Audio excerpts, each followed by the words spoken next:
Her true story from Ohio. My daughter called me a burden with wrinkles, so I sold the house they lived in. The words didn't arrive like a thunderclap. They landed softly, like a dusting of snow on an already frozen landscape, almost silent but changing everything. It's not just the money, Mark. It's having a burden with wrinkles in the next room. I feel like I'm running a nursing home, not building a life. My daughter, Chloe, didn't know I was standing in the hallway, just out of sight. I had just come in from the garden, my hands still smelling of damp earth and the sweet, peppery scent of the heirloom roses my late husband, David, and I had planted 40 years ago. I was holding a small crystal vase with a single, perfect white rose, intending to place it on the kitchen table where we had shared 23,000 meals as a family. My hand froze on the doorframe. The vase felt suddenly heavy, impossibly fragile, like everything beautiful in my life had become. Mark, my son-in-law, mumbled something I couldn't quite hear. His voice was always a low, agreeable hum, the sound of a man who learned long ago that peace was found in acquiescence, never in courage. He had been this way for the 12 years he'd been married to my daughter, a shadow of agreement, a yes man who never challenged her increasingly sharp edges. Don't you get it? Chloe's voice sharpened, cutting through his placating tone like a blade through silk. We can't get the loan for the kitchen remodel because our household expenses are too high. That means her prescriptions, her special food, the fact that we have an extra dependent. We're stuck in this dated, ugly house because of her. A burden with wrinkles. The phrase coiled in the air like smoke from a fire I hadn't seen starting. It wasn't just an insult, it was a diagnosis, a dismissal. A verdict rendered by a judge who had forgotten she had once been the defendant in my courtroom of unconditional love. I was no longer Eleanor Vance, their mother, the woman who had rocked Chloe to sleep in this very house for the first 3 years of her life when nightmares plagued her dreams. I was no longer the woman who had sewn 17 Halloween costumes by hand, who had driven 600 miles to watch her graduate college, who had held her hair back when morning sickness nearly broke her spirit during her first pregnancy. I was a line item on a budget, a liability on their balance sheet. A collection of deteriorating cells and fading memories that stood between my daughter and her dream of a kitchen with granite countertops and a stainless steel island that would photograph beautifully for her social media posts. I didn't move. I didn't gasp. I didn't let the vase slip from my suddenly numb fingers. Instead, a strange, cold clarity washed over me like diving into winter water. For years now, if I was being honest, for decades I had been making myself smaller to fit into their expanding lives. I kept my opinions to myself, washed dishes they left stacked like accusations in the sink, and folded their laundry without being asked, because I had convinced myself this was the price of family, the quiet currency of a mother's love in her later years. But I was wrong. It wasn't a currency, it was a surrender, and my surrender had made them believe they were conquerors in a war I hadn't even known we were fighting. I looked down at the rose in my hand. David had called this variety the peace rose. He'd planted the entire bush the year Chloe was born, 1979, during one of the worst winters Ohio had seen in 50 years. The ground had been frozen solid, but he'd used a pickaxe and determination to break through. He said it was to remind us that even after the hardest winters, something beautiful could survive if it had strong enough roots. He had been gone for 2 years, 4 months, and 16 days now. 2 years, 4 months, and 16 days of me tiptoeing around the edges of a life I had built with my own hands, now occupied by a daughter who saw me as an obstacle to overcome rather than a foundation to build upon. I backed away from the doorway, my steps soundless on the worn oak floors we had installed ourselves one sweltering July weekend in 1985. Chloe had been 6 then, more interested in playing with the wood shavings than helping. But she'd insisted on helping Mommy and Daddy make the house prettier. I went back into my room, the one they called the guest suite, but had once been David's study, where he'd spent countless evenings grading papers and planning lessons that would inspire 3 generations of high school students. I placed the vase on my nightstand, next to the framed photo of David and me on our 25th wedding anniversary. The rose seemed to watch me, its white petals a silent testament to a past Chloe had forgotten existed, a history she had rewritten to cast herself as the protagonist and me as the supporting character whose time had expired. I sat on the edge of the bed, on the same handmade quilt my mother had stitched for my wedding, and for the first time since David's funeral, I didn't feel grief. I didn't feel the crushing weight of loneliness that had been my constant companion. I didn't feel anger, though perhaps I should have. Instead, I felt awake. Coldly, terribly, brilliantly awake, like someone had just turned on every light in a house I'd been stumbling through in darkness. This wasn't my home anymore. It was a house where I was being tolerated until I became inconvenient enough to be disposed of, like an old appliance that still worked but didn't match the new decor. But Chloe had forgotten something critically important. She thought the house was hers by inheritance, by virtue of her presence, by some divine right of being the younger generation. She had forgotten who held the real power in this carefully constructed life she'd built on my foundation. She had forgotten what her father, in his infinite, quiet wisdom, had done to protect me from exactly this moment. And I, in my decades of silence and service, had let her forget. I had enabled her amnesia with my own invisibility. That was my mistake. A mistake I was about to correct with the precision of a surgeon and the finality of a judge's gavel. The house on Sycamore Lane wasn't just wood and nails and memories to me. It was a living thing, a vessel that had held 43 years of our life, absorbing our laughter and tears into its walls like a sponge. David and I bought it in 1975, when we were 26 and 24 respectively, a small, neglected colonial with peeling paint, and a yard full of weeds that the previous owners had given up on. We had nothing but 2 modest teachers' salaries, a mountain of student debt that felt insurmountable, and a shared, stubborn belief in the power of hard work and patient love. The house cost us $18,500 every penny we could scrape together for the down payment, plus everything we could borrow from both sets of parents. "It's got good bones, Elle," David had said, running his calloused hand over the dusty banister that had probably been beautiful once, decades before neglect had dulled its shine. "Like us. It just needs someone to see what it could be." And we gave it our bones, our blood, our dreams. We spent every weekend for 2 full years stripping wallpaper that had been painted over so many times it came off in layers like geological strata. I can still remember the pattern from the 1950s Kitchentony roosters marching in endless rows across walls that had witnessed countless family meals. We sanded floors until our hands were raw, painted walls until our backs ached, and slowly, methodically, brought beauty back to a place that had forgotten what it meant to be loved. I remember the smell of sawdust and fresh paint mingling with the scent of the chili I'd have simmering on our portable hot plate, since the kitchen was the last room we tackled.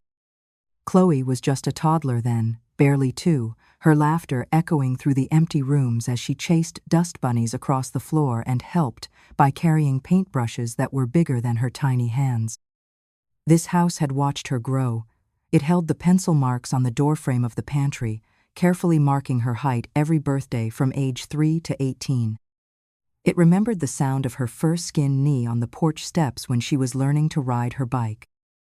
It knew the faint scent of her prom corsage white gardenias that she'd insisted on, even though they clashed with her pink dress that lingered in the air for nearly a week after the dance. The house had been our sanctuary during the good times and our fortress during the hard ones. When the recession hit in the early 80s and David's teaching salary was frozen for 3 years, we turned the basement into a workshop where I refinished furniture to sell at weekend markets. When my mother was dying of cancer in '89, we converted the sunroom into a temporary bedroom so she could spend her final months surrounded by family instead of strangers in a sterile hospital room. When David got sick 5 years ago, the diagnosis that changed everything in the space of a single afternoon, the house became our sanctuary and our hospital. We turned the downstairs den into our bedroom because he could no longer manage the stairs that he'd climbed thousands of times before. I learned to be a nurse, a physical therapist, a chef who could make pureed food taste like love instead of medicine. I did it all while Chloe was building her own life across town, calling once a week to ask, "How's Dad?" But never, "How are you holding up, Mom? What do you need? How can I help carry this burden that's breaking your back?" After he passed, after the funeral where she cried appropriately and accepted condolences with grace, she and Mark approached me with what they presented as a generous offer. "It doesn't make sense for you to be alone in this big house, Mom," Chloe had said, her voice laced with what I thought was genuine concern. "And honestly, we can't afford a place this nice on our own. It's perfect. We'll take care of you, and you won't have to worry about maintaining everything by yourself anymore." I see now that I misunderstood the grammar of that sentence. They meant they would take over, not take care of. The difference between those two phrases is the difference between love and conquest, between partnership and colonization. The changes were gradual at first, like the slow shift of seasons that you don't notice until suddenly it's winter and you're wondering where summer went. My floral armchair, the one David had bought me for our 10th anniversary, where I'd nursed Chloe and read her thousands of bedtime stories, was replaced with a sleek, gray thing from some modern furniture store that was impossible to get comfortable in and seemed designed more for looking at than sitting in. The family photos on the mantelpiece, 40 years of birthdays and holidays and ordinary Tuesday afternoons that had seemed worth preserving, were swapped out for abstract art that meant nothing to anyone but looked sophisticated to visitors. My cooking, once the heart of the home and the reason neighbors found excuses to drop by around dinner time, was now too heavy or too old-fashioned for their refined palates. I started eating my meals earlier and alone in the kitchen, hunched over recipes that had been handed down through 3 generations of women who knew that food was love made tangible, trying to make myself invisible to avoid the passive-aggressive sighs that greeted my presence in their renovated living space. I became a ghost in my own home, haunting rooms I had created with my own hands. I was the one who still deadheaded the roses, who scrubbed the toilets until they gleamed, who made sure there was always fresh coffee in the pot for their morning routine. I was useful in the way a good appliance is useful, functional, reliable, expected to work without recognition or gratitude. But I wasn't seen, I wasn't valued. I was a function, a helpful presence, who kept the machinery of their comfortable life running smoothly until the kitchen remodel came up and suddenly my existence became an impediment to their dreams. Then I transformed from invisible helper to visible burden, from useful ghost to inconvenient reality, from mother to burden with wrinkles. But what Chloe never knew, what she never bothered to ask about, what she had never shown enough interest in her parents' business to understand, was that the house wasn't in her name. It wasn't even in mine, not anymore. The year before David died, when the cancer had taken his strength but not his mind, when he knew with the terrible clarity of the dying that our time was measured in months rather than years, he called me into his study on a gray October afternoon. The maple tree outside his window was in full autumn glory, its leaves the color of fire and gold, and he sat behind his oak desk, surrounded by the books that had been his companions for 37 years of teaching. He had a stack of papers in front of him, legal documents with heavy paper and formal language, and his lawyer, Arthur Pendleton, was on speakerphone. Arthur had been David's college roommate, his best man at our wedding, and one of the few people who truly understood the depth of my husband's love for his family and his fierce protectiveness when it came to those he cherished. "Eleanor," David said, his voice weak from the treatments but firm with purpose, "I need to talk to you about something important. Something I should have done years ago, but kept putting off because I didn't want to believe it was necessary." I sat down in the chair across from his desk, the same chair where I'd helped him grade papers for decades, where we'd planned family vacations and worried over bills and dreamed about retirement that would never come. "I'm not leaving the house to you or to Chloe directly," he continued, his eyes meeting mine with an intensity that reminded me of the young man who'd proposed to me beside the lake 42 years earlier. "I'm leaving it to something called the Vance Family Trust." I was confused, a little hurt even. "A trust? David, why? Don't you trust me to handle things?" Arthur's voice came through the speaker, gentle but professional. "Eleanor, it's not about trust, it's about protection." What David is doing is creating a legal structure that will protect you and ensure your security for the rest of your life. David leaned forward, reaching across the desk to take my hand in his. His skin was paper-thin now, marked with bruises from the IV needles, but his grip was still strong enough to anchor me. Because, he said, looking me straight in the eye with the same expression he'd worn when he'd promised to love me in sickness and in health, I love our daughter, but I know her. She's ambitious, and she's always been a little selfish, not maliciously, but thoughtlessly. Sometimes her ambition makes her blind to other people's needs. I want to make sure you are never, ever at her mercy, not ever. He pointed a trembling finger at one of the pages, dense with legal text that might as well have been written in a foreign language. The trust owns the house. You are the sole lifetime beneficiary and the sole trustee. That means you control it, completely. You make all the decisions. Chloe is listed as the secondary beneficiary, but she only inherits what's left after you're gone, and only if you choose to leave it to her. My head was spinning. But David, she's our daughter, surely you don't think. Eleanor. He interrupted, his voice carrying the weight of 40, 2 years of loving me and knowing me better than I knew myself. I've watched you give pieces of yourself away your entire life. You gave up your teaching career when she was born. You gave up your chance to go back to school when I got the promotion. You've spent 40 years putting everyone else's needs before your own. And I've loved you for it. But I'll be damned if I'm going to leave you vulnerable to being taken advantage of when I'm not here to protect you. Arthur's voice filled the silence. Eleanor, there's a specific clause in the trust that David insisted on. We call it the dignity clause. David turned to section 4B and read it aloud, his voice growing stronger with each word, as if the act of protecting me was giving him energy. It states that for Chloe and her family to reside in the house, they must provide you with dignified and respectful care, consistent with your role as mother, grandmother, and primary contributor to the family home. If, in your sole judgment as trustee, they fail to meet that condition, you have the absolute right to dissolve their residency and liquidate the asset.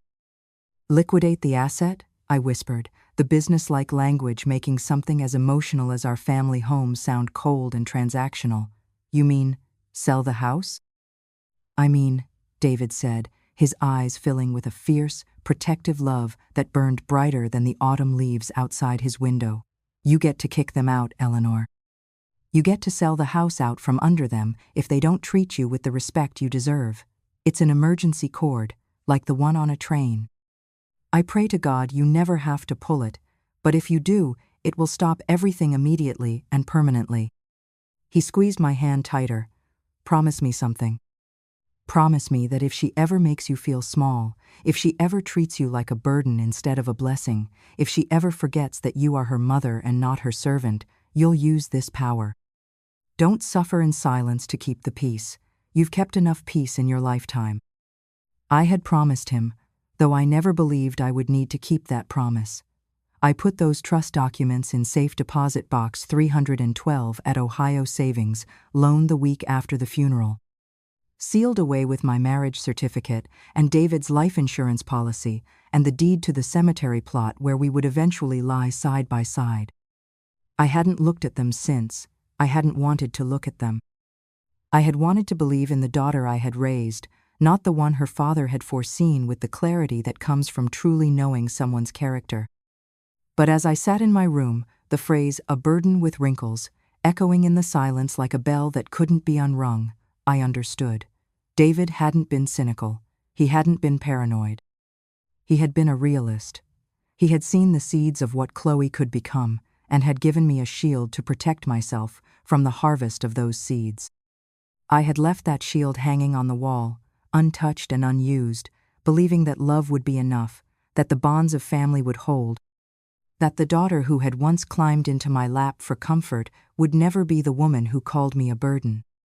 But love without respect is just sentiment. Family without dignity is just shared DNA. And I was done being sentimental about people who saw me as disposable. It was time to pick up my shield. The next morning, I woke before the sun painted the first light across the Ohio sky. For the first time in months, I hadn't lain awake staring at the ceiling, listening to the sounds of Chloe and Mark moving through the house above me like they owned it.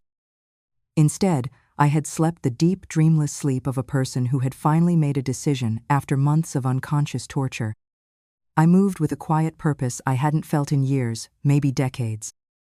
Every action felt deliberate, meaningful, like I was finally the author of my own story instead of a side character in someone else's narrative. I packed one small suitcase with my best clothes, the navy blue dress I'd worn to David's funeral, the pearl earrings he'd given me for our 25th anniversary, the silk scarf that had been my mother's. I took my toiletries, my medications, and the few pieces of jewelry that told the story of my life, my wedding ring, worn thin after 42 years. The small diamond necklace David had surprised me with after my first grandson was born, the watch my students had given me when I retired from substituting. Then, I opened the bottom drawer of my dresser, the one that had been locked for 2 years, and took out a single, plain key. The key to safe deposit box 312 at Ohio Savings Loan, where David's final gift to me waited patiently for the day I would need it. I wrote a short note and left it on the kitchen counter, next to the coffee pot I had already set to brew for them at 7:30, the same time I had been setting it for 2 years without anyone ever saying thank you. I've gone to visit an old friend for a while. I need some time to think. I didn't mention the house. I didn't mention the trust. I didn't hint at what was coming. I wanted them to feel my absence first, not as a relief from their burden, but as a mystery that would slowly transform into unease. The quietest moves are often the most devastating, and I had learned the power of silence from 42 years of marriage to a man who chose his words carefully and acted with purpose. I called a taxi and was gone before the first light touched the windows of the house on Sycamore Lane, before the coffee pot gurgled to life, before Chloe came downstairs in her silk pajamas to start another day of taking my invisible labor for granted. I checked into a modest, clean, extended-stay hotel on the other side of town, a place where no one knew my name or my story or expected anything from me except payment for services rendered. The anonymity was a balm I hadn't known I needed. For the first time in years, I was just Eleanor, not mom or grandma or the woman who was supposed to anticipate everyone else's needs. The room was small but sufficient, a kitchenette where I could make my own coffee, a comfortable chair by the window where I could watch the city wake up, a bed that was mine alone. I unpacked my few belongings with the care of someone creating a shrine, each item placed with intention and meaning. At 9 a.m. sharp, I called Arthur Pendleton. He was officially retired now, though he still kept a small practice for old friends and family matters. His voice when he answered was exactly the same as it had been 40 years ago, warm, intelligent, completely trustworthy. "Eleanor," he said, and I could hear the smile in his voice. "It's been too long. How are you holding up? Is everything all right?" "Arthur," I said, my own voice steady and clear in a way it hadn't been for months, "I need to pull the emergency cord." There was a pause, not of confusion, but of grim understanding. Arthur had been at our wedding, had held Chloe when she was a baby, had watched our family grow and change over the decades. He knew exactly what David's emergency cord was designed for, and his silence told me he wasn't entirely surprised that this day had come. "I see," he said softly, and there was genuine sadness in his voice. "I'm so sorry to hear that, Eleanor. But I'll be damned if David wasn't the wisest man I ever knew. When can you come to my office?" An hour later, I was sitting in his familiar office, surrounded by law books and the smell of old leather and lemon oil. Everything was exactly as I remembered it from the day David and I had signed our wills 15 years earlier. Arthur had already pulled the filia-thick bound document with the Vance family trust embossed on its cover in gold letters. He slid it across the polished desk to me, and I could see David's neat handwriting in the margins, his notes and corrections from our final conversations about my future. Seeing his penmanship was like hearing his voice again, gentle but firm, protecting me from beyond the grave. Arthur turned to Section 4B and read it aloud, his lawyer's voice giving the words the weight they deserved. In the event that the secondary beneficiaries fail to provide dignified and respectful care consistent with the primary beneficiary's role as mother, grandmother, and primary contributor to the family home, the trustee shall have the absolute and immediate right to terminate their residency and liquidate the asset for the sole benefit of the primary beneficiary. He looked up at me over his reading glasses. So, Eleanor, what did she do? I took a deep breath, tasting the words before I spoke them aloud for the first time. She called me a burden with wrinkles. Arthur closed his eyes for a moment, his face tight with the kind of anger that comes from watching someone you care about be deliberately hurt. When he opened them, they were no longer soft with sympathy, but sharp with professional focus. "That's enough," he said simply. "More than enough. As trustee, you have two options under the dignity clause. You can issue them a formal warning with a 30-day probationary period, or you can proceed directly to termination of residency and liquidation." "Liquidation," I said, without a moment's hesitation. The word felt good in my mouth, clean and final. He looked at me across the desk, and I saw something flicker in his expression that might have been pride. "Good," he said, opening his laptop with the efficiency of a man who had helped countless people reclaim their power. "Let's get to work. First step, we send a formal notification of breach to their address. Second, we engage a realtor. I have just the person in mind, a real shark who specializes in quick, clean sales. We'll list it quietly at first, private showings only. We don't want a for sale sign on the lawn until after they receive the legal notice. Let the letter be the first shot across the bow." I left his office 3 hours later with a stack of papers to sign and a timeline that would change my life completely within 30 days. The weight that had been settling on my shoulders for months, the weight I had thought was age or grief or the natural consequence of getting older, lifted so completely that I felt like I might float away.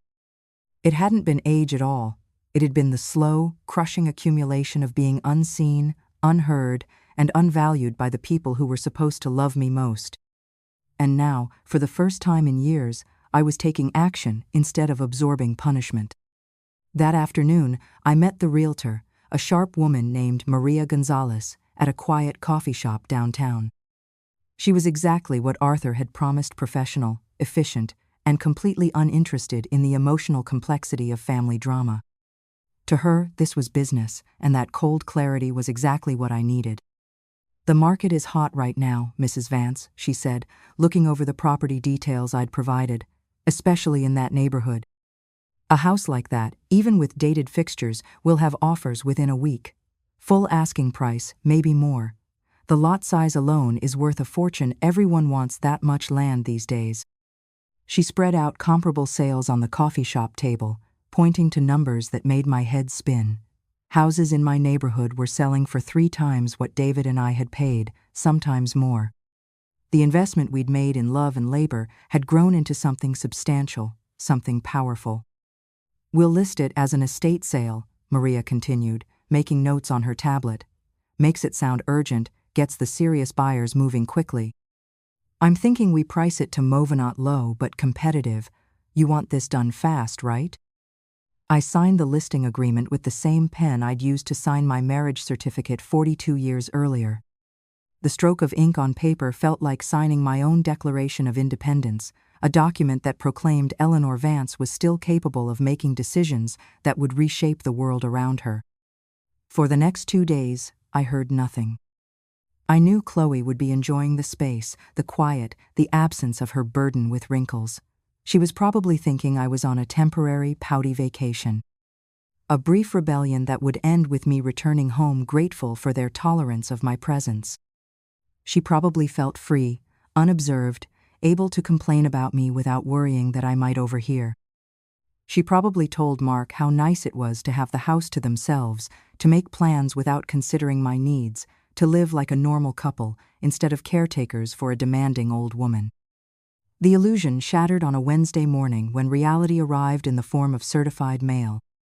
That morning, at exactly 9:15 a.m., a certified letter from Pendleton Sons Attorneys at Law arrived at the house on Sycamore Lane. I could picture the scene perfectly because I had lived in that house for 43 years and knew its rhythms like my own heartbeat. Chloe would have been sipping her coffee in the kitchen, probably scrolling through her phone, enjoying the quiet morning routine she'd built around my absence. The doorbell would have interrupted her peace, and she would have answered it in her robe, annoyed at being disturbed so early. The postal worker would have required her signature, would have handed her the thick, official-looking envelope with return address that meant nothing to her yet. She probably thought it was junk mail, or maybe something related to David's estate that was finally being settled. Then she would have opened it. The legal language would have been dense, full of whereas and heretofore and other terms designed to make simple concepts sound important. But the message, buried in all that formality, would have been crystal clear to anyone with half a brain. Pursuant to the terms of the Vance Family Trust, established July 15, 2018, Section 4B, you are hereby notified of a material breach of the Dignity Clause. The trustee, Eleanor Marie Vance, has exercised her right to terminate your residency effective immediately. You have 30 days to vacate the premises. The property will be listed for immediate sale.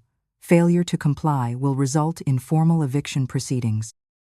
I imagined her reading it once, twice, 3 times, her coffee growing cold as the words rearranged themselves from incomprehensible legal jargon into a threat that would destroy everything she thought she knew about her life. My phone rang at 10:37 a.m. It was Chloe. I let it go to voicemail, the same way she had let my calls go to voicemail for months whenever I needed help with something she deemed unimportant. Her message, when I listened to it an hour later, was a symphony of panic and disbelief. Mom, what is this? What the hell is this letter from some lawyer? What is the Vance Family Trust? I've never heard of any trust. This has to be some kind of mistake, some kind of scam. Call me back, right now. Her voice was a cocktail of confusion and rage, but underneath both emotions, I could hear something she rarely displayed: fear. The confidence was gone, replaced by the shrill panic of someone who had just discovered that the ground they'd been standing on was actually quicksand. An hour later, another call, another voicemail, this one less controlled. Mom, I'm serious. Mark is freaking out. You can't do this. This is our house. Dad left it to us. What are you playing at? Are you having some kind of breakdown?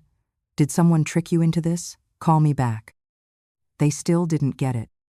Even with the legal documents in their hands, even with the lawyer's letterhead and the official language and the 30-day deadline, they couldn't conceive of a world where I held the power. They thought I was a victim, a confused old woman being manipulated by unscrupulous lawyers or predatory financial advisors. The idea that I could be the one in control, that I could be the one making decisions that would affect their lives, was so foreign to their understanding of our relationship that it didn't even enter their minds as a possibility. By that afternoon, Maria had already scheduled 3 private showings for interested buyers. The house hadn't even been officially listed yet, but word travels fast in real estate circles. And a well-maintained colonial with original hardwood floors and a mature garden in that neighborhood was exactly what multiple buyers had been waiting for. I spent the rest of the day in a kind of quiet peace I hadn't experienced since David's death. I went to a bookstore and bought 3 novels I'd been wanting to read, books about women who had changed their lives after 50, stories of resilience and reinvention that felt like prophecies of my own future. I sat in a park, feeling the October sun on my face, watching leaves fall like golden coins onto the grass. The wrinkles Chloe had weaponized against me felt different now. They weren't marks of decay or evidence of my declining usefulness. They were a map of every smile I'd shared with David, every worry line earned from raising a child, every laugh line etched by 4 decades of friendship and love and ordinary happiness. They were proof that I had lived fully, not evidence that my time was over. That evening, my phone buzzed with a text message from Maria. Mrs. Vance, we have 3 strong offers already, all above asking price.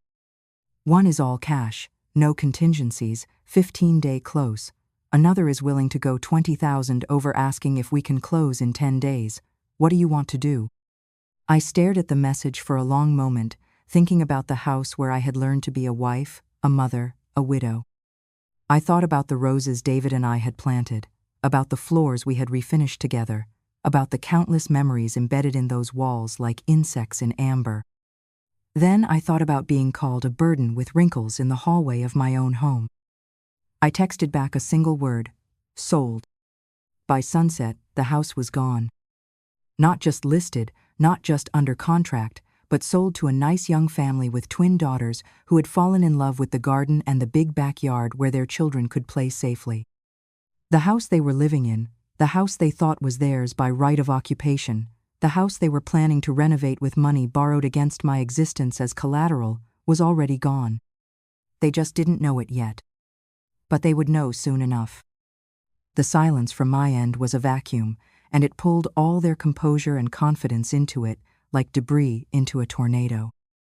The calls and texts became a frantic storm, each message more desperate than the last, each voicemail a higher pitch of panic as the reality of their situation began to sink in. Mark left a message on Thursday, his voice trembling like a teenager calling to confess he'd crashed the family car. "Eleanor, please call us back. We don't understand what's happening. Chloe is. She's not handling this well. We need to talk to you. We need to understand what's going on. Please." Friday brought 3 calls and a series